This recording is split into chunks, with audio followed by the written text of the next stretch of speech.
আসসালামু আলাইকুম রহমতুল্লাহি ওয়া বারাকাতুহু। শবে নাহারের ফজিলত। আরবি ভাষায় নাহার শব্দটির অর্থ হচ্ছে প্রবাহিত করা। শবে নাহার বলতে কুরবানির দিনের পূর্ব রাত্রিকে বোঝানো হয়ে থাকে। এই রাতের ফজিলত ও মর্তবা অত্যন্ত বেশি। এ রাতে এবাদত বন্দেগী করলে অধিক সওয়াব লাভ করা যায়।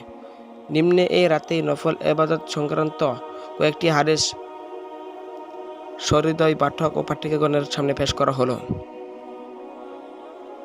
হাদিস শরীফে আছে, নবী পাক সাল্লাল্লাহু আলাইহি সাল্লাম ইরশাদ করেছেন, যে ব্যক্তি শবে নাহারে দুই রাকাতের নিয়তে 12 রাকাত নফল নামাজ এমনভাবে আদায় করবে যেন ইহার প্রত্যেক রাকাতে সূরা ফাতিহার পর সূরা ইখলাস 15 বার পাঠ করা হয়। দয়াময় আল্লাহ পাক আমলকারীর গুনাহ ক্ষমা করে দেন এবং তার আমল নামায় 70 বছরের নফল ইবাদতের সওয়াব প্রদান করেন। 2 নম্বর ফজিলত হলো,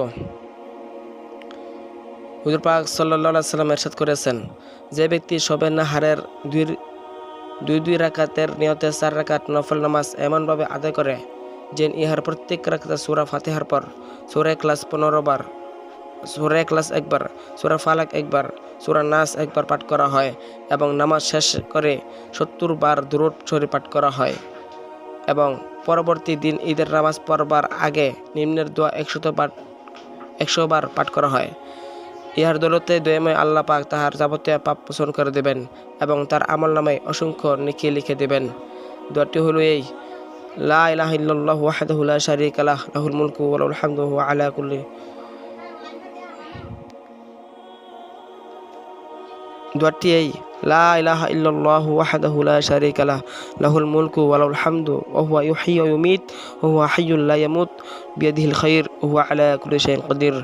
দুরূদ শরীফ খানা এই, اللهم صل على سيدنا مولانا محمد وعلى آل سيدنا مولانا محمد।